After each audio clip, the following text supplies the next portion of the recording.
Mamă, de ce nu înțelegi? Oftând cu greu, plângea Nikita, întorcându-se din secția de poliție. Ea nu putea să se înnece. Asta pur și simplu nu se poate întâmpla, draga mea Lera. Ea a anotat întotdeauna minunat. Da, înțeleg, a fost furtună. Și evenimentele ar fi putut evolua diferit. Dar eu tot nu cred și nu voi crede niciodată că totul este așa. Ei trebuie, pur și simplu, să continue căutările pentru Lera mea. Poate că are nevoie de ajutor. Da, cel mai probabil așa este. Ei au renunțat și au încheiat totul cu indiferență, dar așa nu se poate. Asta nu este uman.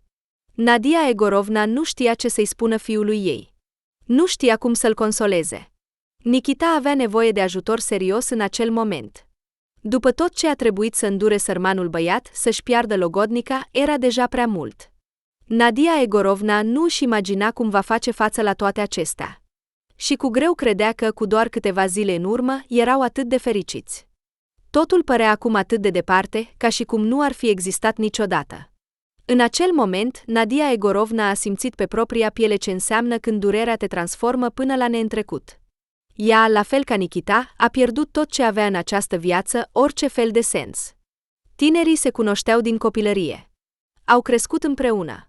Și plănuiau să se căsătorească, fără a termina chiar școala.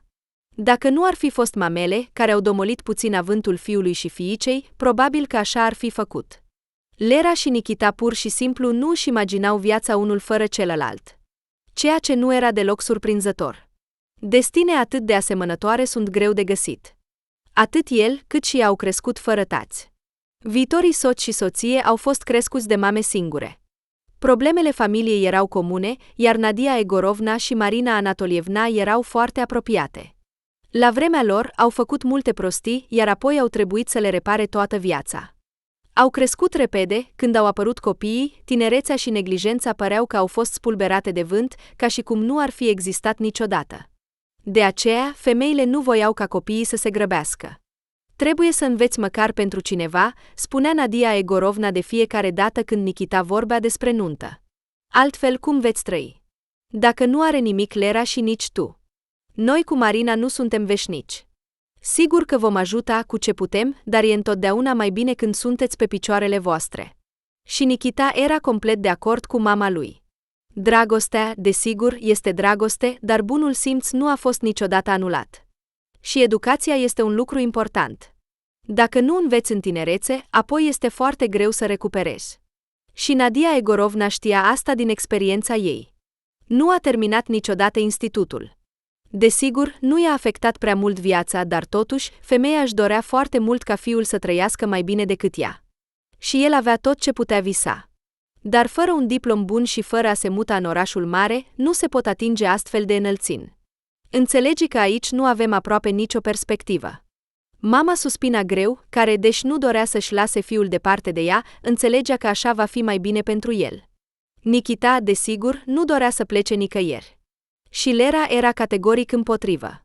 Da, mamele noastre vor plăti mai mult pentru faptul că vom trăi și vom învăța acolo acești 5 ani, decât vom câștiga noi doi mai târziu, a zâmbit ea. Eu, de exemplu, nu văd deloc sensul în a învăța. Mie îmi place mai mult munca creativă. M-aș angaja la un salon de frumusețe local. Sau ca chelneriță, pentru a câștiga bani pentru cursuri și a învăța ceva ce îmi va fi cu adevărat util în viață. Nu toate acestea. În general, tu cum vrei, dar eu nu voi pleca nicăieri. Mie îmi este bine aici. Voi găsi o muncă cumva, nu voi sta pe umerii mamei. Dar în Moscova, nu. Nu vreau în orașul mare, mie îmi este bine aici. Nikita, desigur, a refuzat să plece fără Lera, iar Nadia Egorovna a trebuit să se împace cu asta. Nu avea altceva de făcut, iar Lera, viitoarea soacră, nu dorea să o lase fără supraveghere.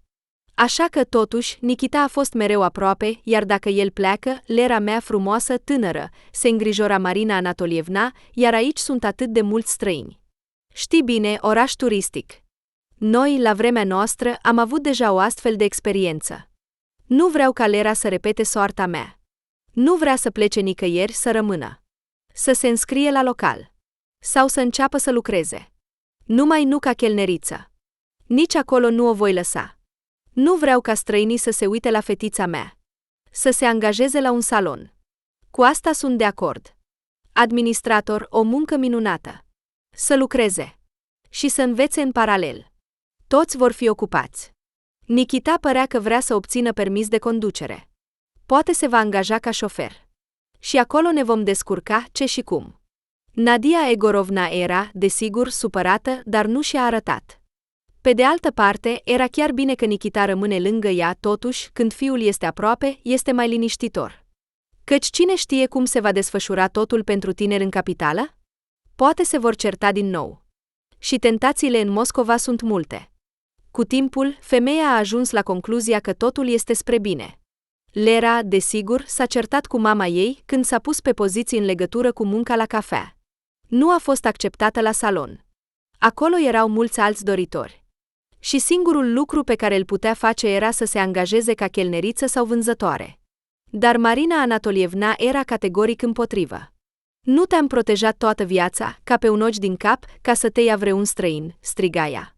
Nu vei merge și asta e tot, a spus ea. Și, deocamdată, în familia noastră eu sunt cea mai importantă. Și eu decid ce vei face și ce nu. Și ce este mai bine pentru tine. Dar unde să mă angajez? A zâmbit Lera. Avem o alegere prea mare aici? Nikita va obține permisul și va conduce. Dacă are noroc, va reuși să se angajeze la vreo construcție locală. Bogătașii au început să-și construiască vilele. Acolo plătesc bine și sunt și câteva oportunități. Și eu ce să fac?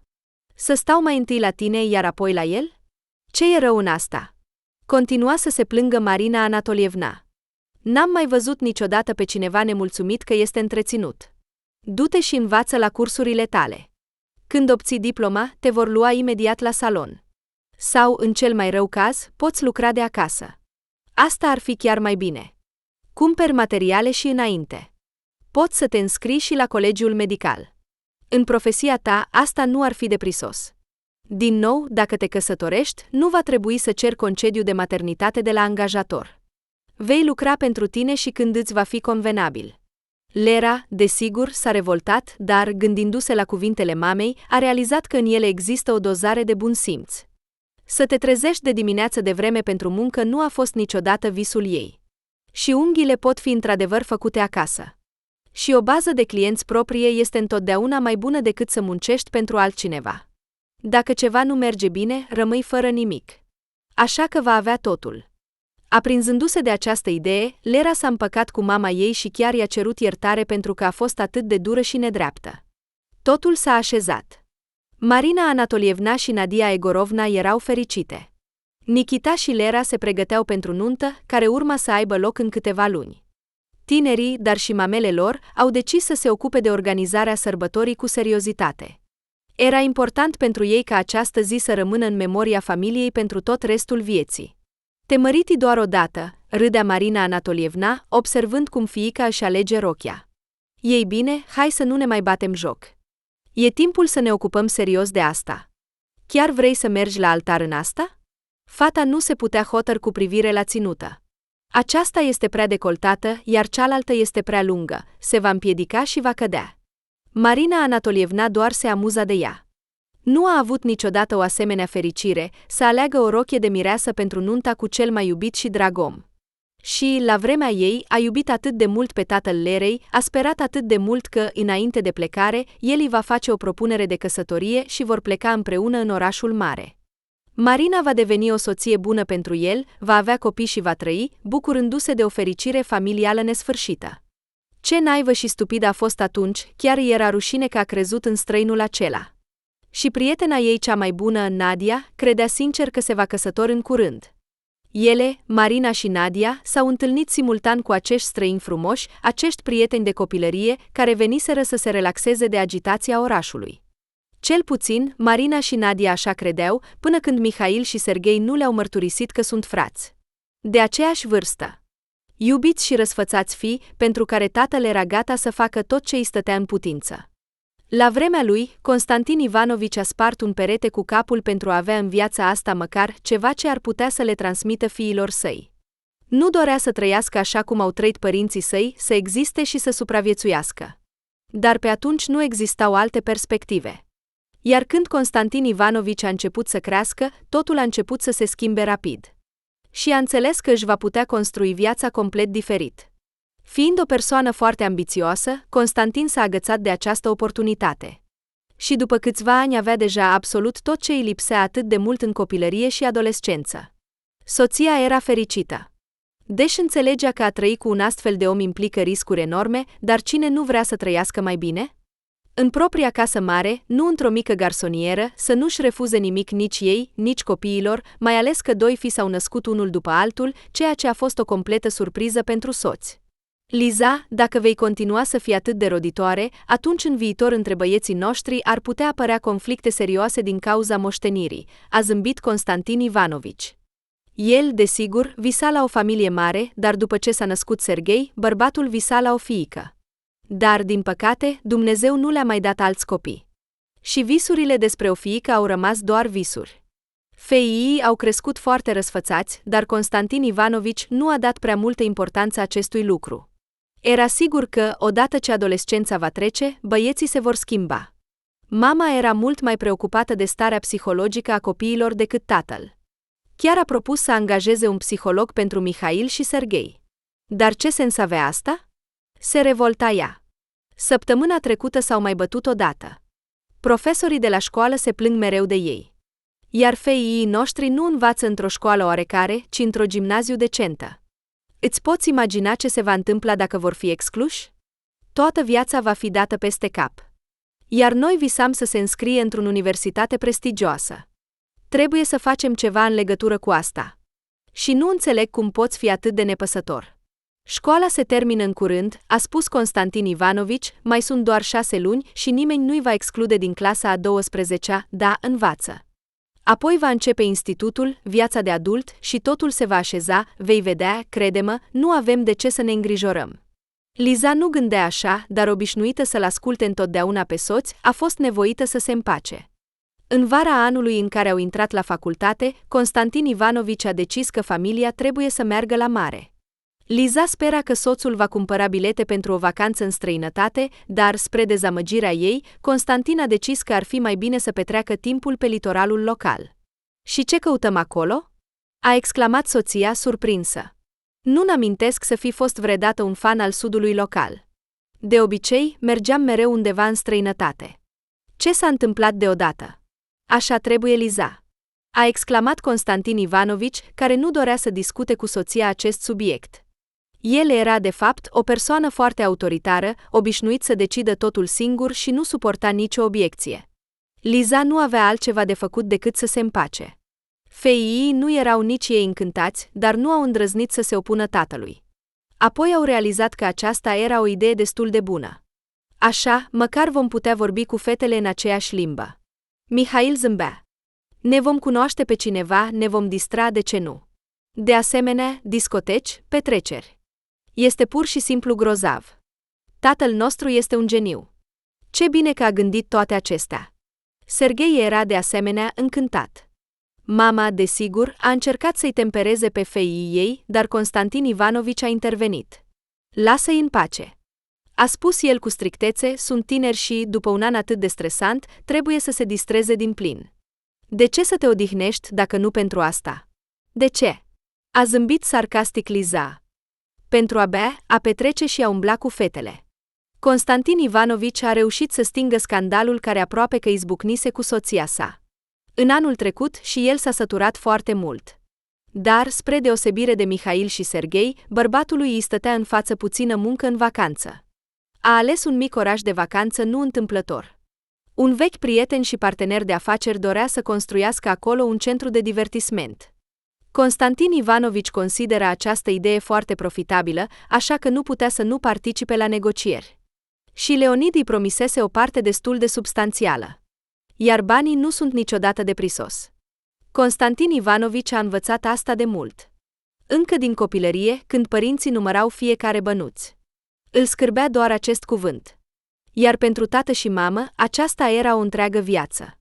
Ei reușeau să economisească bani, ceea ce întotdeauna îl șoca pe Constantin, care nu înțelegea cum poți trăi fără asta și fără aia, și de unde i-ar fi putut veni în mintea lui mică astfel de gânduri.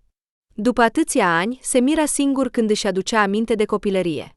Ei trăiau exact ca toți ceilalți, numai rău și numai bine.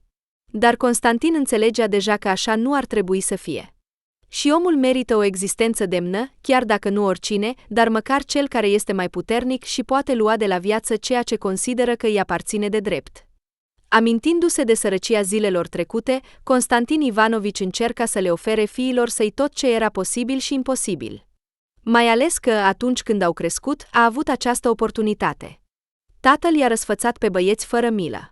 Le cumpăra tot ce arătau cu degetul, pentru care adesea era criticat de soție, care, deși obișnuise să se supună soțului în tot, nu era deloc o fire supusă, putea, atunci când era necesar, să-și exprime propria opinie și nu avea de gând să-și ascundă nemulțumirea față de răsfățul excesiv. Vor crește și vor deveni egoiști. Se revolta ea. Iar noi vom culege roadele toată viața. Băieții ar trebui să fie puși în niște limite. Dar de fiecare dată când Liza începea această discuție și începea să-l certe pe soț pentru excesul de libertate, Constantin o oprea cu fermitate. Tu nu vrei ca ei să trăiască așa cum am trăit noi? Exclama el. Numărau fiecare bănuț și se refuzau în tot. Sau ai uitat de tinerețea noastră de sculță? Se pare că memoria ta, Liza, este scurtă, că ei au tot ce le trebuie.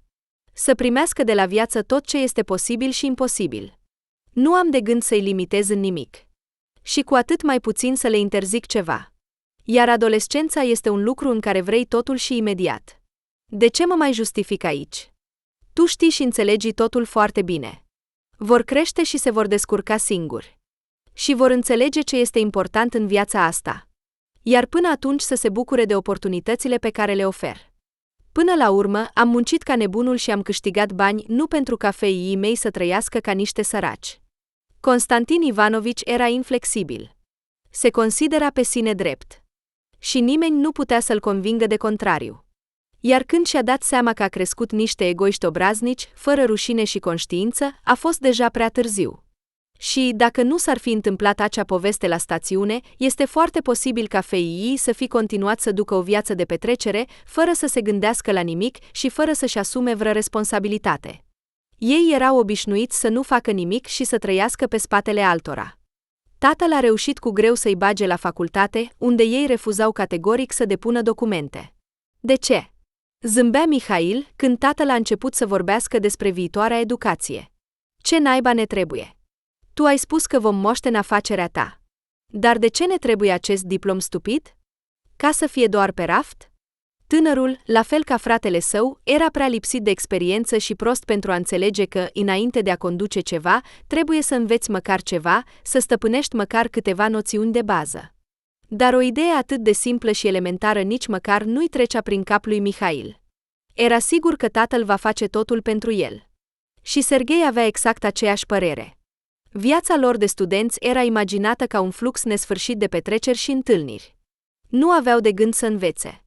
Iar excursia la stațiune ar fi trebuit să fie începutul acelei vieți adulte, în care frații s-au lăsat atât de mult încântați, încât, într-un anumit moment, au pierdut complet controlul asupra lor.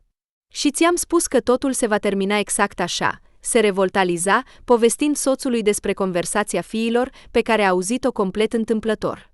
În acea zi, Mihail și Serghei, ca de obicei, s-au întors de la o petrecere. Fratele mai mare a venit puțin mai târziu decât cel mai mic și părea oarecum deprimat și distrus, ceea ce nu putea să nu-l deranjeze pe Serghei, care era întotdeauna gata să-și ajute ruda. Ce s-ar fi întâmplat, el s-ar fi pus în fața fratelui, dar nu în acest caz. Mihail nu se aștepta ca totul să se întâmple așa.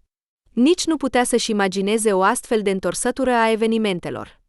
Totul era confuz și mormăia pentru sine, când fratele a început să-l întrebe ce s-a întâmplat.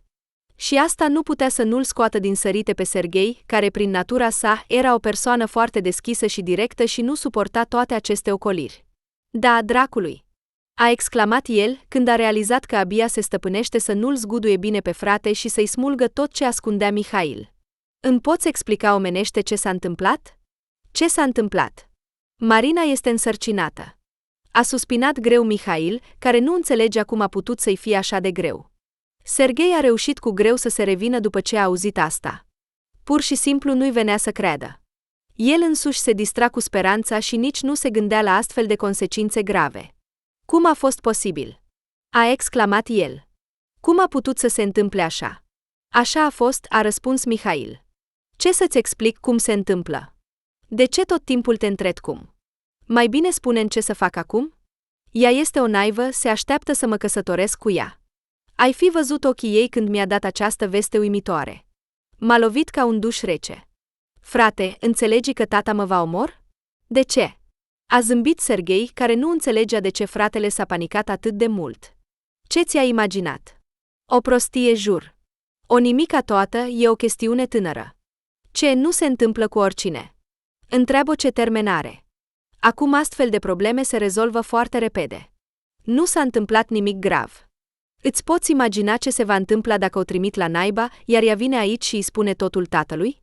Continua să se plângă Mihail. Dar dacă începe să mă șantajeze? Ce m-am băgat eu ca o găină? Ce să fac acum? Vorbește cu ea despre tot, a spus calm Serghei, și explică-i că voi sunteți din lumi diferite și nu puteți fi împreună. Tu nu te gândești să te căsătorești, nu? Asta e pur și simplu ridicol. Cred că ea va înțelege. Și ei nu le pasă de toate aceste probleme. De ce? Ea este de asemenea tânără. Probabil că vrea să se distreze, nu să se ocupe cu scutece și cu bebelușii.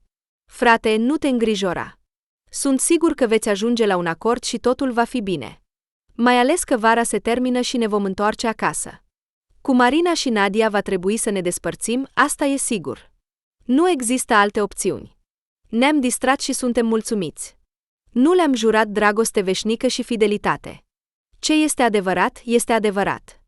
Numai că Marina și Nadia percepeau relațiile lor cu Mihail și Serghei complet diferit. Marina, când a aflat despre sarcina ei, deja își făcea planuri de viitor. Dar ești sigură că el plănuiește să se căsătorească cu tine? A întrebat prietena, care a început să aibă gânduri nu foarte bune, când a aflat că Mihail nu i-a făcut prietenei o propunere. De ce nu? A zâmbit fata. Nu, Mihail, desigur, a fost foarte derutat când i-am spus. Dar asta nu este nimic grav. Este complet explicabil. El este încă atât de tânăr. Și nu în fiecare zi o fată îi spune unui băiat că va deveni tată. Nu, eu am încredere în Mihail. Este un om bun. Dignu. Cu siguranță nu mă va lăsa la voia întâmplării în această situație. Sunt sigură de asta. Dar, să sperăm, a suspinat Nadia, care avea un sentiment de neliniște. Ea, ca și prietena ei, era îndrăgostită și spera că relația ei cu Serghei se va încheia cu o nuntă, deci deocamdată nu au vorbit despre asta. Dar totul este înainte, mai ales că vara se termină și se apropie momentul să pună toate punctele pe ei. Nadia spera, de asemenea, că va prinde la Serghei o propunere de căsătorie. În mintea ei naivă, chiar apăruse gândul că frații ar putea face asta cumva simultan, iar ele cu Marina vor deveni parte dintr-o mare și unită familie. Se vor muta în orașul mare, vor avea copii și vor trăi în spatele soților, ca și cum ar fi fost în spatele unui zid mare de piatră, unde nimeni nu le-ar putea face rău sau nu le-ar putea deranja fără motiv. Dar cu cât mai puternică era fascinația, cu atât mai dureros era dezamăgirea. O lege elementară a vieții pe care fetele, din cauza prostiei și lipsei de experiență, nu o luau în considerare. Și Mihail și Serghei chiar le-au invitat la o discuție serioasă după câteva zile. Până atunci, Marina era deja foarte nervoasă, se întreba doar de ce nu vine. Îi veneau în minte gânduri neplăcute, iar dacă Mihail a decis să o părăsească? Și ce va face ea atunci singură cu copilul? Mama ei o va alunga din casă. Probabil că nu există nimic mai rău decât o fiică care a venit acasă cu un copil. Marina se temea chiar să se gândească că va rămâne complet singură cu bebelușul în brațe, la fel cum se temea să se gândească la a se despărți de el dacă Mihail o va părăsi. Totuși, fata dorea să sperie că absența atât de lungă a tânărului era determinată de faptul că el îi pregătește o surpriză, vrea ca totul să fie frumos și să rămână în amintirea iubitei pentru totdeauna. Dar nu, Mihail se pregătea pentru o discuție serioasă. Îi era greu să găsească cuvintele potrivite pentru a explica Marinei de ce nu pot fi împreună. Deci, până la urmă, ea ar trebui să înțeleagă. Așa cum a spus Serghei, dar cine este ea și cine ești tu? Nu este oare evident? Nu, desigur, în vremurile noastre este la modă să te căsătorești cu fetele de rând, dar tatăl nostru cu siguranță nu va permite niciodată asta. Așa că, din păcate, cu Marina, la fel ca și cu Nadia, va trebui să ne despărțim odată pentru totdeauna. Nu înțeleg de ce te simți atât de vinovat? Nu i-ai promis nimic. Iar ceea ce și-a imaginat e acolo nu sunt problemele tale, ci ale ei. Ce dacă vreo fată se va îndrăgosti de tine și va visa ceva? Ce, acum trebuie să te căsătorești cu fiecare? Așa este. Mihail suspina greu, înțelegând că, de fapt, fratele are dreptate, dar nu putea face nimic în legătură cu sentimentul de vinovăție. Spre deosebire de Serghei, el nu era atât de cinic și, într-un fel, simțea responsabilitatea față de Marina pentru copilul lor comun. Dar, în același timp, înțelegea că tatăl nu îi va ierta niciodată asta și, în plus, îl va lipsi de tot ceea ce Mihail s-a obișnuit. Tânărul se confrunta cu o alegere foarte dificilă, iar aceasta era mai mult decât evidentă. Să aducă discordie în familie, apărarea dreptului său de a se căsători cu o fată de rând? Sau să lase totul așa cum este, uitând de toată această poveste? Alegerea era evidentă. Iar mama, care se obișnuise să asculte în secret conversațiile fiilor, era foarte fericită că Mihail a făcut alegerea corectă. În adâncul sufletului se bucura chiar că are un băiat atât de inteligent și rațional. De fapt, spre deosebire de frate, el emta. Era important pentru ea ca soțul să nu bănuiască nimic. Era pregătită să facă orice pentru a evita un scandal teribil. Dar Constantin Ivanovici era o persoană foarte vigilentă. Așa era natura lui, pe care nu o putea schimba. Și de îndată ce a observat că soția sa pleacă regulat undeva seara, a început să o urmărească.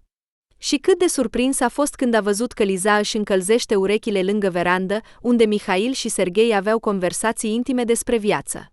Soțul nu s-a apropiat de ea. Dacă Constantin ar fi făcut zgomot, feii ar fi înțeles că mama le ascultă conversațiile. A întrebat-o despre tot când s-a întors în dormitor, ceea ce, desigur, a șocat-o pe Liza. De unde știi? A exclamat ea surprinsă. Am ochi și urechi, dragă. A zâmbit Constantin Ivanovici. De ce spionezi băieții noștri? Ce era atât de interesant în discuțiile lor, încât nu ai putut să te abții de la a-i asculta? Înțelegi, este o chestiune delicată, a eitat Liza, care se temea să mintă soțul și nu dorea să provoace un scandal. Știa că, dacă Constantin ar fi vrut, ar fi aflat oricum despre ce este vorba și nimeni nu l-ar fi putut opri. A decis că ar fi mai bine să-i spună soțului adevărul. Oricât ai încerca să ascunzi, mai devreme sau mai târziu, adevărul va ieși la iveală. Și poate că el ar putea ajuta cu ceva. Totuși, situația era complicată și departe de a fi plăcută. Și întotdeauna este mai bine să te bazezi pe ajutorul altcuiva decât să te bazezi exclusiv pe tine. Cu atât mai mult că nu era nimeni pe care să te poți baza. Pe doi puști care nu erau conștienți de propriile acțiuni. Ei erau încă copii. Și în lipsa de responsabilitate a fiilor era și vina lui Constantin Ivanovici. El i-a răsfățat întotdeauna. Iată că a ajuns în această situație atât de ridicolă. Ezitând, Liza i-a povestit soțului despre ce este vorba, la care el a râs cu voce tare și a râs atât de mult încât nu s-a putut opri. Abia după un timp, Liza a realizat cât de oribil și dezgustător era totul. Nu cumva și Constantin al meu ar fi putut să mă lase așa, lăsându-mă la voia sorții cu burta în sus? Se gândea ea, dar nu îndrăznea să vorbească deschis despre asta cu soțul. De fapt, și Liza ar fi fost categoric împotrivă dacă feii s-ar fi jucat cu căsătoria cu aceste fete. Și nu era vorba doar de situația materială, deși și aceasta conta, desigur, dar era mult mai important altceva.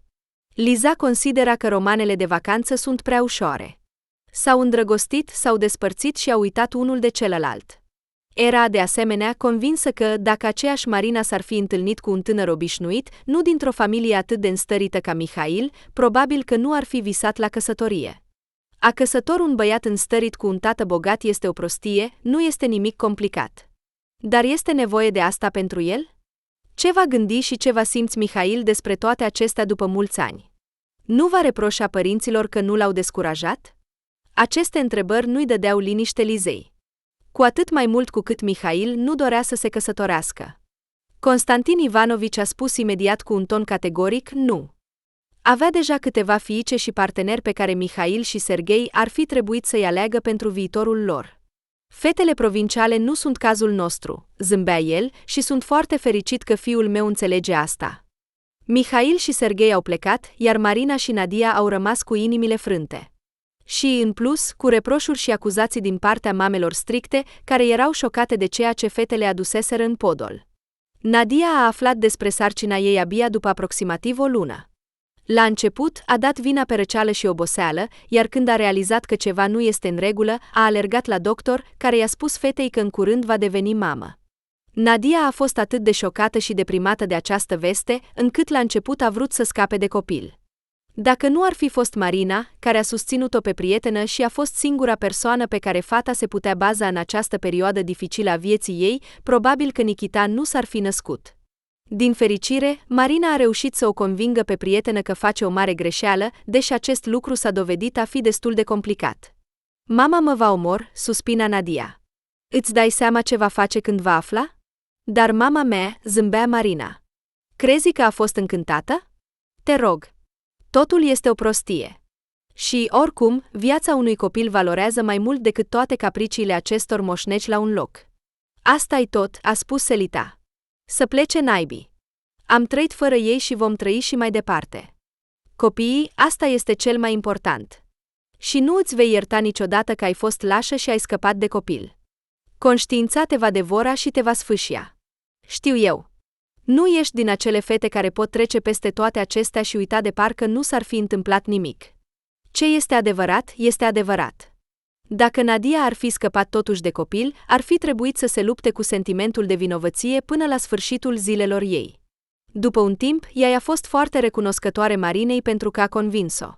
Nici o zi din viața ei Nadia nu a regretat că a născut un fiu. Nikita era singurul care o ținea pe linia de plutire. Și, ca orice altă mamă, Nadia Egorovna dorea ca viața fiului să se desfășoare așa cum o vede el. Nikita creștea un băiat minunat, modest, liniștit, ascultător. Mama avea mari așteptări de la el. Iar Marina Anatolievna era fericită că fiica ei are alături un astfel de cavaler grijuliu și respectuos. Nikita era îndrăgostit de Leru încă din copilărie. Nici Marina Anatolievna, nici Nadia Egorovna nu aveau absolut nicio îndoială că, atunci când copiii vor crește, se vor căsători. Nu își puteau imagina că o astfel de tragedie va lovi familia. A trăi toată viața într-un oraș de vacanță este ca și cum ai apărea în apă și ai fi inecat. Era atât de banal și absurd, încât Marina Anatolievna pur și simplu nu putea crede că fetița ei nu mai este. Nadia Egorovna a încercat să o susțină pe prietenă. Și Nikita suferea atât de mult încât pur și simplu nu își găsea locul. Mama era convinsă că, în acest moment greu, trebuie să fie cu toții împreună. Împreună, va fi mai ușor să treacă printr-o astfel de durere teribilă. Dar, contrar așteptărilor, Nadia Egorovna, Marina și Nikita se îndepărtau tot mai mult, atât unii de alții, cât și de ea, ceea ce era foarte dureros pentru o femeie care nu avea pe nimeni mai aproape decât ei. La început, Marina Anatolievna a mai menținut relații cu vechea prietenă, dar doar pentru o vreme. După un timp, i-a fost greu să joace rolul de politețe, i-a spus Nadiei tot ce gândea despre ea și despre Nikita. Voi aveți ușor să vorbiți, a exclamat ea, întrerupând discursul lui Nikita la pomenire. Tu ești viu. Și fiul tău, Nadia. Privind cu ură la vechea prietenă, Marina Anatolievna a șoptit, Nikita este viu, iar fiica mea este moartă și nimeni nu mi-o va aduce înapoi. Și voi. Voi și nimeni altcineva sunteți vinovați că fiica mea nu mai este. Dacă nu ar fi mers la acea plimbare pe râu blestemată, ar fi fost în viață. Nadia Egorovna a fost șocată, iar Nikita a fost atât de confuz încât nu știa ce să spună. Marina Anatolievna vorbea și vorbea, iar fluxul ei de elocință era imposibil de oprit. S-a dezlănțuit, a jignit-o pe Nadia și pe Nikita. Deși ei nu erau vinovați de nimic. De faptul că Nikita a supraviețuit, iar Lera a murit? Dar nimeni nu era asigurat împotriva acestui lucru. Oricine ar fi putut ajunge în această situație. Câți turiști mor anual? Câte vieți sunt luate fără motiv de apă? Era stupid să dai vina pe cineva. Dar Marina Anatolievna, care a fost categoric împotriva acestei excursii de la bun început, a pus toată vina pentru moartea fiicei sale pe Nadia Egorovna și Nikita. Își amintea că atunci când a spus că nu ar trebui să meargă nicăieri, nimeni nu a susținut-o. Când Nikita și Lera s-au pregătit să plece într-o mică călătorie cu barca, inima Marinei Anatolievna nu era în locul ei. Abia mai târziu, când s-a întâmplat totul, s-a convins că intuiția maternă nu înșeală niciodată. Și de ce naiba a păstrat acest vechi rămășag atâția ani? Se plângea ea. Lera, gândește-te. Te rog. Îți dai seama că această barcă este veche, iar motorul are cel puțin 100 de ani. Ați înnebunit să mergeți undeva cu această ambarcațiune. Bunicul nu a aruncat-o doar pentru că îi era milă. Iar noi, eu și mama, nu am avut timp, am păstrat amintirea. Și acest hambar nu l-am deschis de atâția ani. Dar Lera era neclintită. Ea, la fel ca Nikita, era atrasă de dorința de aventură. Nu fuseseră niciodată plecați împreună. Îți poți imagina cât de minunat va fi, zâmbea tânărul. Numai tu și eu. Și nimeni altcineva. Îți voi arăta locuri uimitoare unde mă ducea străbunicul meu în copilărie. Nu îți poți imagina cât de frumos este acolo. Sunt sigur că îți va plăcea. Cât de multe lucruri nu știam despre tine, a zâmbit Lera, strângându-se. Îl amintesc pe străbunicul tău. Și tu probabil că îți amintești de al meu. Au fost bărbați puternici. Adevărați longevivi. Ar fi bine să avem și noi o viață atât de lungă. Ei bine, asta este desigur puțin probabil, a râs tânărul. Dar întotdeauna trebuie să aspirăm la ceva mai mult. Vom încerca. Iar apoi cum va merge? Nikita și Lera nu simțeau nicio pericol. Și, în general, nimic nu prevestea nenorocirea. Am verificat barca. Tânărul s-a lăudat mândru, plimbându-se pe lângă țărm. Totul este bine. Merge minunat. Așa că, Marina Anatolievna, nu vă faceți gri. Fiica dumneavoastră este în mâini de încredere. Barca străbunicului era exact ceea ce trebuia. Nu degeaba a navigat cu ea până la moarte. Marina Anatolievna nu împărtășea toate aceste stări de bucurie, dar nu putea influența deciziile copiilor. Tot ce îi rămânea era să se îngrijoreze și să înnebunească, ascunzându-și emoțiile de ceilalți. Chiar și la cea mai bună prietenă, Marina Anatolievna nu a găsit sprijin. Dar de ce în realitate așți atmosfera? A zâmbit Nadia Egorovna. Nu se poate așa. Te vei epuiza și pe tine și pe copii. Și cu ei va fi mai bine? Gândește-te la lucruri bune. Și urează-i lui Nikita și Lerei o călătorie plăcută. Aceasta este prima lor călătorie adultă împreună. Îți poți imagina cât de minunat este. Noi două nu am avut ocazia să experimentăm așa ceva. Spre deosebire de Marina, care îl considera pe Mihail un trădător și nu l-ar fi iertat niciodată, Nadia iubea foarte mult să se lase purtată de amintirile tinereții. Prietena încerca să nu participe la aceste conversații, iar de fiecare dată când discuția ajungea la trecutul lor comun, schimba imediat subiectul. Marina nu înțelegea de ce Nadia îi place atât de mult să discute despre toate acestea. Și când i-a spus prietenei că îi este recunoscătoare lui Serghei pentru că i-a dăruit un fiu, Nadia a rămas complet șocată. Nu înțeleg cum poți să spui așa ceva, suspina Marina, ascultând revelațiile prietenei. Te-a părăsit. Te-a aruncat ca pe un lucru inutil. Și tu îi ești recunoscătoare pentru ceva? Da, Nikitka este un băiat minunat, dar nu Serghei ar trebui să fie cel pentru care ești recunoscătoare. Cu cât Nadia Egorovna îmbătrânea, cu atât mai des simțea recunoștință pentru tot ce se întâmplase în viața ei. La fel ca Marina, nu a reușit să-și găsească fericirea și uneori ajungea la concluzia că, dacă nu ar fi fost acea relație cu Serghei, care a fost ca un fulger și, poate, cea mai strălucitoare din viața ei, nu se știe dacă ar fi avut vreodată un fiu. După tot ce s-a întâmplat, Nadia Egorovna se temea foarte mult că Nikita se va închide în el. Sau că se va întâmpla ceva și mai rău. El a iubit-o atât de mult pe Lera, nu își putea imagina viața fără ea. Și de ce soarta a fost atât de crudă cu ei? Pur și simplu nu-i venea să creadă. Când fiul i-a spus că se pregătește să plece, Nadia Egorovna nu a știut ce să spună. Inima ei de mamă se rupea de durere și tristețe, nu își găsea locul și nu dorea să-l lase pe Nikita să plece. Unde te duci, fiule?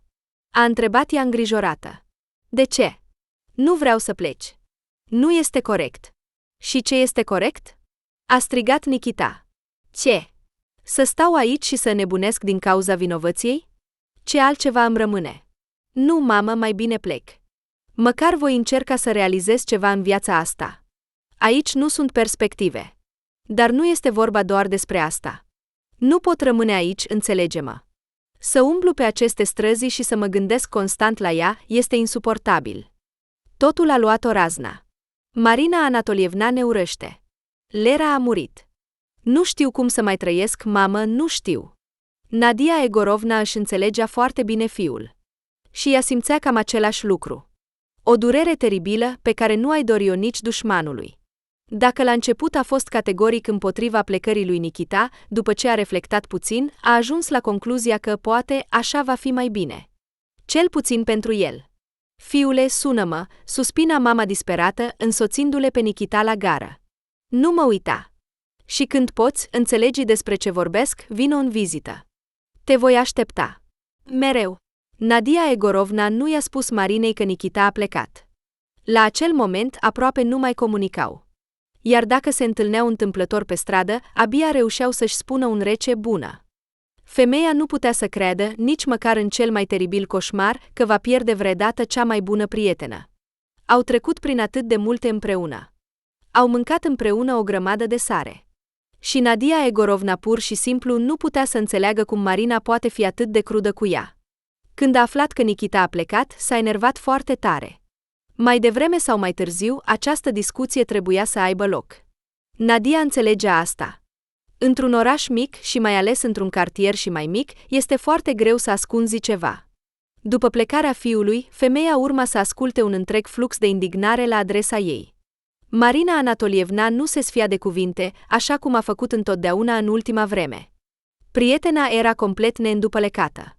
Și, în ciuda compasiunii ei pentru durerea ei, nu avea de gând să suporte jignirile atât la adresa ei, cât și la adresa lui Nikita. Era deja prea mult. Mai ales când Marina a început să-l acuze pe Nikita că a plecat să se dezvăluie. Probabil că a vrut să se amestece cu vreo fată nouă, striga ea, intrând fără milă în casa vechii prietene. Ei bine, da, este corect. De ce să pierdem vremea? La bărbați este atât de ușor și simplu. A fost un aci. Apoi locul ei va fi luat de alta. Ce este atât de special în asta? Și Nikita al tău este la fel ca toți bărbații, ca tatăl său, ca tatăl fiicei mele Lera, Doamne, cât de bine că am avut totuși o fiică. Cel puțin nu va trebui să mă rușinez pentru ea. După ce a ascultat tot acel flux de prostii care curgea din gura Marinei, Nadia Egorovna i-a arătat ușa. Să nu mai pui piciorul în casa mea, a spus ea cu fermitate. Dacă mai vii odată, te voi arunca pe ușă și știi că mă țin de cuvânt. Adevărul doare, a murmurat Marina cu răutate. Desigur. Nu este de mirare că îți este neplăcut să asculți toate acestea, pentru că am dreptate. Nikita al tău își va trăda fata mea de îndată ce va întâlni o fustă potrivită. Iar în orașele mari sunt multe. Se va căsători și nu odată. Dar fiica mea nu va mai fi niciodată fericită. Niciodată. Cuvintele Marinei au răsunat mult timp în mintea Nadiei Egorovna, care nu putea să se liniștească și să se refacă după tot ce s-a întâmplat. A trebuit să treacă foarte mult timp înainte ca prietenele să poată comunica normal. Desigur, nimic nu va mai fi niciodată ca înainte, dar după aproximativ un an, Marina a venit singură la Nadia cu scuze. A realizat că Lera nu mai este, dar că nu există vinovați în acest caz. După moartea tragică a fiicei, Marina Anatolievna a rămas complet singură. O durea foarte mult și era greu. Experimenta foarte multe sentimente diverse, inclusiv o vină arzătoare față de vechea ei prietenă și față de fiul acesteia, pe care l-a jignit și l-a murdărit fără motiv. Nadia Egorovna a iertat. Ce altceva îi mai rămânea de făcut? A avut o atitudine înțelegătoare față de suferințele Marinei. O astfel de durere este foarte greu de suportat. Și femeia a fost fericită că prietena, chiar dacă nu imediat, dar totuși a găsit puterea de a-și recunoaște greșelile, iar comunicarea lor a fost reluată. Și cum este Nikita? A întrebat Marina. Ce mai face? Ei bine cum? A suspinat Nadia Egorovna. În mod diferit. După plecare, fiul muncea din greu. Nu pentru a supraviețui, ci pentru a nu se lăsa cufundat în propriile emoții. Nikita nu dorea să o uite pe Lera deloc. I-a promis că va păstra amintirea iubitei sale toată viața. Lera era totul pentru el, iar Nikita ar fi dat multe pentru ca ea să fie în viață. În câțiva ani a reușit să se ridice destul de bine. Chiar și el nu se aștepta la astfel de succese colosale, care, fără îndoială, au fost influențate de întâlnirea cu persoana potrivită. Dar și Nikita era un tânăr capabil. Ambițios, muncitor, își dedica tot timpul exclusiv muncii. Nu mai avea nimic altceva în viață. Munca a devenit pentru Nikita al doilea, deoarece era singurul lucru care îi permitea, măcar pentru o vreme, să scape de gândurile și amintirile grele. A urcat foarte repede și rapid pe scara carierei. Ceea ce, desigur, nu putea să nu-l bucure. Nikita putea fi mândru de sine. Numai că, cumva, nu simțea o bucurie deosebită pentru tot ce se întâmpla în viața lui.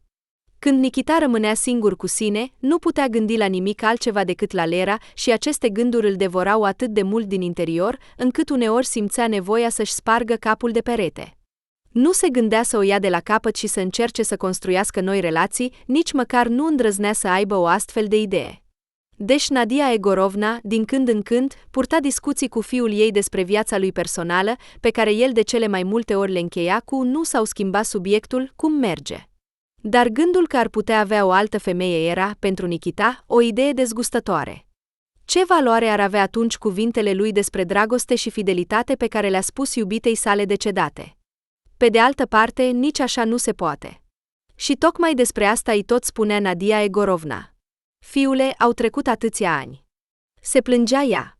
Înțeleg cât de groaznic este să pierzi o persoană dragă. Dar trebuie să trăiești cumva mai departe. Nu poți să te îngroi de viu. Ești deja bărbat în toată firea. Trec ani. Nu poți trăi doar cu muncă. Trebuie să-ți întemeiezi o familie, să ai copii. Mamă, despre ce vorbești? A zâmbit amar Nikita, care tot mai des se surprindea gândindu-se că nu va putea niciodată să iubească pe altcineva. Pentru el exista doar o singură femeie, Lera, ea era sensul existenței lui, iar Nikita nu avea nevoie de altcineva. Nu dorea să-și supere mama, desigur. Dar și ea ar trebui să înțeleagă că există oameni care iubesc o singură dată. Și dacă unii bărbați, despărțindu-se de iubitele lor, sunt capabili să se îndrăgostească de altcineva, el nu poate. Și asta nu este supusă niciunei discuții. Nikita pur și simplu nu poate fi fericit fără Lera și nu vrea. Și nu are nevoie de o familie. Nu există nimic mai rău decât să trăiești cu cineva pe care nu-l iubești. Sau să faci pe cineva că l-ai iubit, să-i dai cuvântul, iar apoi să pleci. Asta este complet neomenesc. Și Nikita nu era capabil de așa ceva. Singura persoană care ar putea să-l înțeleagă era Marina Anatolievna. Ea avea o profundă respect față de Nikita. În conversații, sublinia mereu că bărbații ca Nikita, care sunt capabili să păstreze fidelitatea iubitei lor timp de atâția ani, sunt o raritate. Spre deosebire de Nadia Egorovna, femeia era fericită că el nu s-a căsătorit. Marina Anatolievna observase de mult că i-ar fi fost greu să se simtă bine dacă Nikita ar fi trădat amintirea lui Lera și ar fi fost cu altcineva. Și nu contează cât timp a trecut de la moartea ei tragică, 1 an, 2, 5 sau 10, nu are absolut nicio importanță. Cel mai important este că Nikita o iubește în continuare, iar în inima lui Lera este vie. Și va fi mereu așa, ceea ce nu putea să o consoleze și nici să o facă fericită. Marina Anatolievna nu s-a gândit niciodată că Nikita ar putea și ar trebui să aibă propria viață, că este încă un tânăr relativ care ar putea avea o relație cu o altă femeie. Și, în cele din urmă, trebuie să iubească pe cineva, cândva. Nu poți trăi restul zilelor tale în tristețe. Dar Marina Anatolievna ar considera asta o trădare. Și Nikita era foarte atent la amintirea lui Lera, nu putea să-și imagineze că ea ar putea fi în viață. Când lui Nikita i-a apărut măcar o mică speranță pentru asta, la început nici măcar nu a crezut. În acea zi, nimic nu prevestea că ecourile trecutului se vor apropia de el atât de aproape. A sosit în orașul natal în mult așteptata vacanță, pe care plănuise să o petreacă în cercul celor mai apropiați oameni, mama sa și cea mai bună prietenă a ei, cu care, în vremurile anterioare, deși cu mari dificultăți, au reușit totuși să reînnoade relațiile. Speranța Egorovna credea că fiul va dori să se odihnească după drum, dar dintr-un motiv oarecare, Nikita a fost atras de mare și a decis să iasă la o plimbare. Uneori, este util să te gândești în solitudine, să aduni, așa zicând, gândurile într-un loc. Și, desigur, să te lași purtat de amintirile tinereții de odinioară. De atunci, orașul s-a schimbat foarte mult, dar acele locuri unde le plăcea atât de mult să fie împreună cu Lera nu au dispărut nicăieri, iar Nikita a decis să se plimbe pe lângă ele. Trebuie să fie, se gândea el, totul este la fel, aceiași comercianți, cerșetori, din nou, pe lângă care nu a putut trece niciodată. Îți vei da toată salariul, râdea Lera de fiecare dată când logodnicul nu putea să nu ofere ceva unui cerșetor. Iar inima lui Nikita se strângea întotdeauna de milă, chiar dacă știa că nu toți cei care întind mâna sunt cu adevărat nevoiași. Totul era clar pentru el, dar nu putea trece pe lângă. Sufletul îi cerea să ajute cerșetorul. Și în anii care au trecut, nu s-a schimbat deloc. La fel de ușor a băgat mâna în buzunar când s-a apropiat o fetiță mică și a început să ceară măcar câțiva bani. 9. Mie și mamei ne lipsește pentru pâine, suspina ea, privind trist în ochii unui străin. Nikita nu a observat imediat pandantivul care atârna de gâtul fetiței. Simplu, ieftin, dar atât de frumos și strălucitor la soare. La vremea respectivă, el i-a dăruit exact același lucru Lerei. Atunci, Nikita nu avea prea mulți bani, așa că nu își putea permite cadouri scumpe. Și pentru a face cumva bijuteria să iasă în evidență și să nu semene cu celelalte, tânărul a desenat pe partea din spate un inimioară cu lac. În acel moment, nu se controla deloc, ceea ce a șocat fetița confuză, care doar voia să ceară bani pentru hrană. Ea și mama ei trăiau foarte modest. Inocențiu, așa se numea bătrânul sărăcăcios, care de mult s-a despărțit de viața obișnuită și s-a așezat într-o colibă pe malul mării. Avea un motiv foarte întemeiat să procedeze astfel. După ce a ispășit pedepsa, era puțin probabil să se poată așeza în viață, mai ales pentru o astfel de infracțiune. Mica Maria se temea foarte mult de bărbatul zbârcit și înfiorător, pe care îl considera tatăl ei. Era prea sever. De la o privire, fetița se cutremura. De aceea, încerca să ceară cât mai mulți bani, pentru ca tatăl să nu se supere. Iar Inocențiu o certa sever pe femeia pe care o considera soția sa și pe fiica sa, dacă acestea aduceau puțin bani. Ai fi putut strânge o avere, o certa el de fiecare dată pe Maria, când aceasta aducea niște mărunțișuri. Trebuie să știi să ceri, înțelegi? Mai ales că ești atât de mică. Ai o față atât de drăguță. Oamenii ar trebui să se topească și să se îmbete la vederea ta. Fă-ți privirea mai convingătoare. Nu se poate. Te plimbi 10 de kilometri. În curând îmi vei strica toată barca și vei rupe vâsla. Și cum vom trăi atunci? Cu ce ne vom întoarce de aici? Dacă nu ar fi fost lipsa de memorie, care s-a șters complet după tot ce s-a întâmplat, Lera ar fi fugit de mult, dar îi era frică. Inocențiu era salvatorul ei și tatăl lui Maria. Și cum vor trăi fără el și unde să meargă? Poate că nu o vor ajuta. Dar dacă nu este de aici? Dar dintr-un loc îndepărtat? Lera nu își amintea absolut nimic. Când Inocențiu a găsit-o, aruncată pe mal, era inconștientă.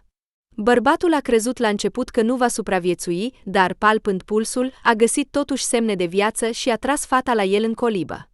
Ce să facă cu ea, nu știa atunci, la fel cum nu putea să bănuiască de unde a apărut. Inocențiu locuia destul de departe de locul unde barca cu motorul a fost înghițită de mare. Și de unde să știe el, un eremit înrăit, despre vreo întâmplare? Când fata s-a trezit și el a înțeles că nu își amintește nimic, a decis să profite de asta și, auzind unde sunt, cine sunt, a mințit cu nerușinare. Dar tu ești soția mea, a exclamat cu bucurie bătrânul Hriț, care în cel mai bun caz ar fi putut fi tatăl Lerei. Aici aproape ai fost înecată, iar eu te-am salvat. Știi, am trăit atât de fericiți împreună, încât nu pot să-mi imaginez ce aș face dacă te-aș pierde. Așa a început totul. Și după aproximativ o lună de la tot ce s-a întâmplat, când Inocențiu a reușit să se bucure de apropierea cu tânăra, care nu își amintea nimic, Lera a realizat cu groază că este însărcinată. De atingerea acestui monstru o apuca greața. Dar fata se străduia din răsputeri să nu arate. Odată, încercând să evite, a descoperit cu groază că nu are unde să se ducă. În jur era pustie. Și nicio ființă vie în apropiere. Cu timpul, s-a obișnuit și s-a împăcat cu situația. Nașterea a devenit pentru ea o încercare teribilă. Lera înțelegea că așa nu ar trebui să fie. Dar Inocențiu nici nu se gândea să ceară ajutor medical. Am născut-o pe mătușa mea, a strigat el cu mândrie, ceea ce, desigur, era o minciună totală. La vremea respectivă, bărbatul avusese într-adevăr o astfel de experiență, doar că bebelușul nu s-a născut la mătușa lui, ci la una dintre prizonierile sale. Și a fost un caz zgomotos. A răsunat în toată zona. Când a fost trimis la închisoare, era încă relativ tânăr, iar când a fost eliberat, aproape că era un bătrân decrepit, dar totuși, de îndată ce a avut ocazia, s-a întors la vechile obiceiuri. În satul natal, Inocențiu nu a găsit loc. Locuitorii îl urau. Odată, au fost pe punctul de a-i da foc casei. Se temeau pentru copii. Nu era deloc surprinzător. Un astfel de nenorocit s-a întors din închisoare. Îmi pare rău că nu ai murit acolo, nenorocitule, suspina baba Clava. Toată comunitatea a sperat la asta, dar, din păcate, ești viu. Numai că nu-ți vom da o viață liniștită aici. Încearcă să te atingi de vreo fată de-a noastră, îți vom face proces. Numai că nu va fi uman și just, ci popular și nemilos. Ține minte asta. Și stai departe de oamenii normali. Acesta este sfatul meu bun de vecin. Nu trebuie să-mi mulțumești, nu-mi pasă. Inocențiu se temea foarte mult să nu se prăbușească și să ajungă din nou în închisoare, unde a avut o viață foarte grea. Așa că, la prima oportunitate, a fugit. De îndată ce supravegherea s-a încheiat, s-a urcat pe o barcă veche și a plecat, unde vedeau ochii. Și slavă Domnului, doar localnicii continuau să-l condamne. Ar fi bine să dispară de tot, dar cel mai important, să nu se întoarcă niciodată. Ajunge cu frica pe care am îndurat-o deja. Locuitorii s-au eliberat de monstrul malefic, dar Lera a suferit din plin din cauza lui. Dacă nu ar fi fost Nikita, care, văzând pandantivul, l-a smuls de la fetiță, este foarte posibil ca Lera să fi trăit toată viața alături de Inocențiu. Era atât de slabă încât nu se opunea deloc. Chiar și când mergea în oraș, unde săraca femeie trebuia să ajungă cu barca timp de câteva ore, nu a putut să fugă. Îi era frică. Îi era greu să se gândească că ar putea fi și mai rău decât era. Și Lera se gândea la asta constant. Când Nikita a prins-o de umeri și a început să o zguduie, săraca femeie aproape că a înnebunit. Lera! Lera, eu sunt Nikita! Striga el. Ce, nu mă recunoști? Desigur, ea nu-l recunoștea. Lera nu își amintea nimic. Dar Nikita o recunoscuse imediat. Era cu siguranță ea. Bărbatul nu avea nicio îndoială în acest sens. Nu au trecut atât de mulți ani de la acea tragedie teribilă care a împărțit viața lui Nikita în înainte și după, încât să nu o recunoască. Când a cerut ca fetița să-l conducă la mama ei, fetița s-a confuzat. De ce aveți nevoie de mama mea? A întrebat ea. Ce vreți de la ea? Ea cere bani la capătul pieței. Mai bine dați-mi mie, că dacă nu cumpărăm de mâncare, tata se va supăra foarte tare. Doamne Dumnezeule! A strigat Nikita, ale cărui inima se rupea simultan de bucurie și durere. Era fericit că a găsit-o pe Lera, dar se temea să se gândească la ce a trebuit să îndure. Nikita înțelegea că nu mai era timp de pierdut și, apucând-o pe Lera și pe fetiță în brațe, le-a dus acasă. La început s-au opus, dar după un timp s-au liniștit. Nu vă voi face nimic rău, le-a asigurat Nikita pe mamă și fiică. Totul va fi bine. Doamne Lera, slavă Domnului că ești în viață. Ce fericit sunt că te-am găsit. Nu îți poți imagina. Eu sunt Glahira, murmura cu greu sărmana femeie, pe care Inocențiu o numea așa. De ce a ales acest nume prostesc, numai Dumnezeu știe. Dar nu era atât de important. Cel mai important era că Lera a fost găsită. Nikita și-a dat cuvântul că va face tot ce îi stă în putință pentru a o ajuta să revină la viață, va lupta până la capăt, iar apoi vor pleca din acest oraș și nu se vor mai întoarce niciodată. Maria Anatolievna, care în acea zi era oaspete la Speranța Egorovna, abia a reușit să se mențină pe picioare când și-a văzut fiica vie. A fost atât de neașteptat încât la început nici măcar nu a crezut. Numai când și-a revenit, a reușit să murmure ceva neclar, Doamne, Dumnezeule, a șoptit Maria Anatolievna și a început să povestească despre un vis în care și-a văzut fiica vie. Numai că părea arecum bătută, obosită, epuizată. Nu este un vis, a exclamat Nikita, iar când femeia a reușit să se ridice de pe canapea, a dus-o imediat în camera alăturată, unde dormea adânc, obosită, Lera, căreia Speranța Egorovna îi turnase ceai relaxant. Lângă mamă stătea mica Maria și îi mângâia capul. Cine este asta? A întrebat Maria Anatolievna. Doamne, ce s-a întâmplat cu ea? De ce nu a apărut atâția ani? Ce s-a întâmplat? Cum așa?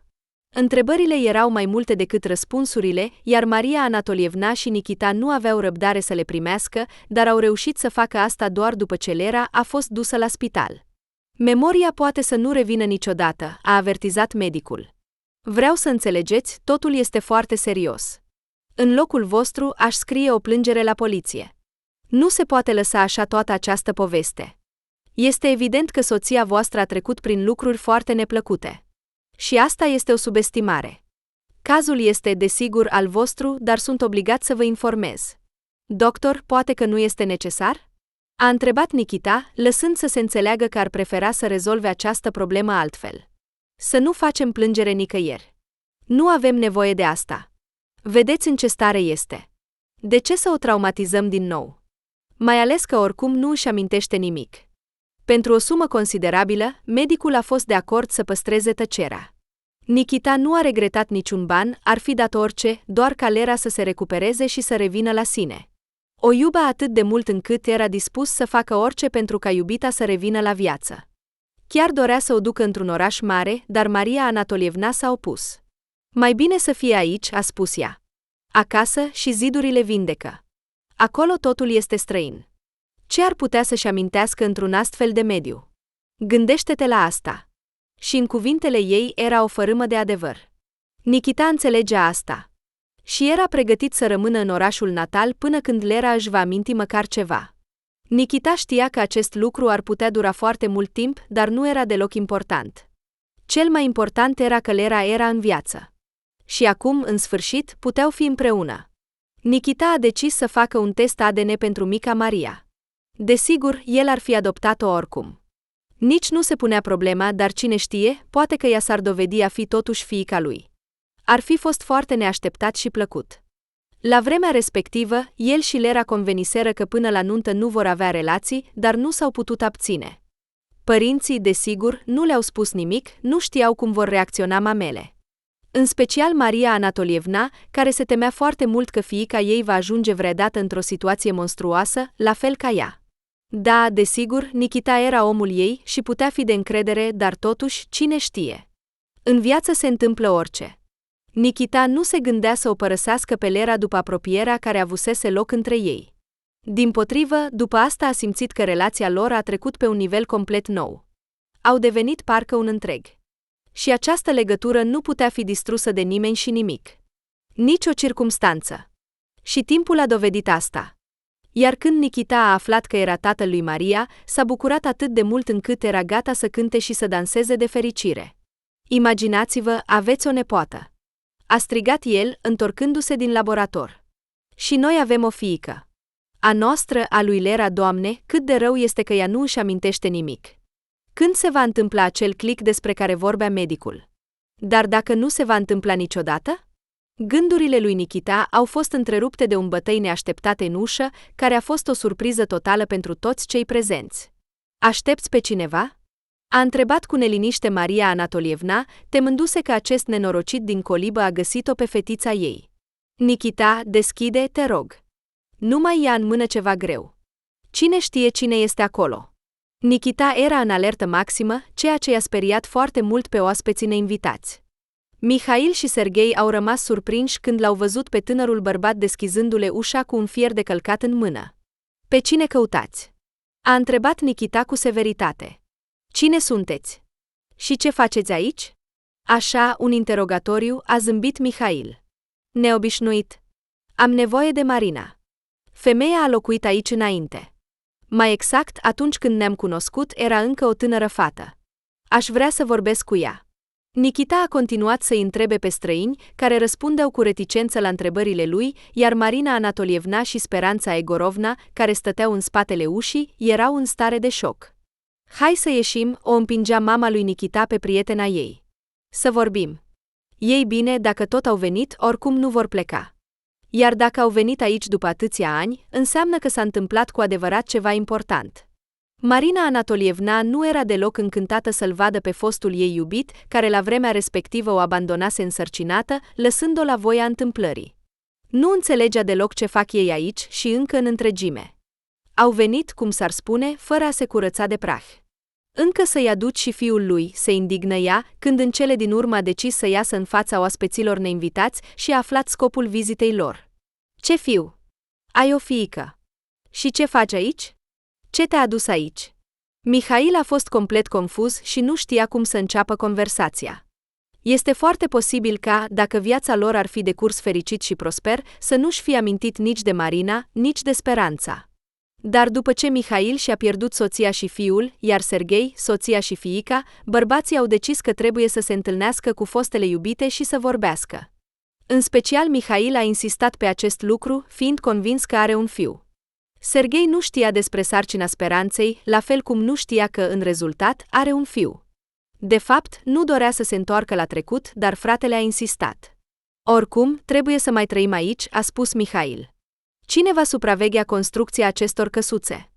La urma urmei, am dat cuvântul că totul va fi exact ca la tată, milimetru cu milimetru, și trebuie să ne ocupăm de tot. Suntem moștenitorii unui mare om de afaceri sau nu în cele din urmă? Serghei a amânat mult momentul întâlnirii, dar în cele din urmă a fost de acord. Bine, hai, a spus el, doar să nu te dezamăgești, frate.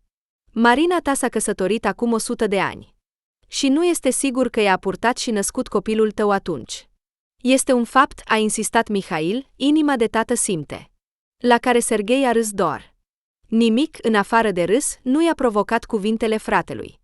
Își amintește de inima de tată, zâmbea Mihail, care, ca și fratele său, se străduia din răsputeri să destindă atmosfera. După ce și-au pierdut familiile, ceea ce, în opinia fraților, a fost un adevărat ghinion, au simțit că nu au scăpat de beție. Aproximativ un an mai târziu a murit și tatăl, care a fost întotdeauna o autoritate neclintită pentru Mihail și Serghei. În afară de afacere, bani și o mamă îmbătrânită, nu aveau nimic în viața aceasta. Și, la vremea respectivă, totul părea să înceapă atât de bine. Băieții aveau mari speranțe, credeau că întreaga lume le stă la picioare. Și li se permitea totul, absolut totul. Dar viața, aruncându-i în mocirlă, le-a arătat că nu există o sărbătoare pentru pisici. Mihail se gândea din ce în ce mai des la Marina și la fiul care a crescut fără tată. De ceva timp era convins că i-a născut un băiat. Îmi apare uneori în vis noaptea, a recunoscut el odată fratelui său. Cu toate acestea, bărbatul era foarte bucuros și de o fiică. Numai că Marina nu se grăbea să-și refacă relațiile cu fostul iubit, pe care, după cum credea ea, l-a șters nu doar din viața ei, ci și din inima ei. De fapt, nu era deloc așa. Prima dragoste nu se uită niciodată și rareori trece fără urmă, mai ales când lasă în urmă un astfel de cadou. Speranța Egorovna, de asemenea, nu a putut să se recupereze mult timp după tot ce s-a întâmplat. Destinul, se pare, a considerat că nu am avut suficiente încercări. Sufla greu. Și ar trebui să mai adauge. Numai că cine poate suporta atât de mult?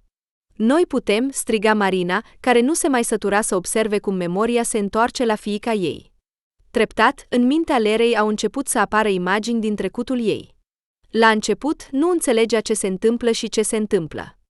Întreba atât pe Nikita, cât și pe mamă, iar ei, când au realizat că Lera a început să-și amintească evenimentele reale, îi povesteau despre cine este și ce i s-a întâmplat.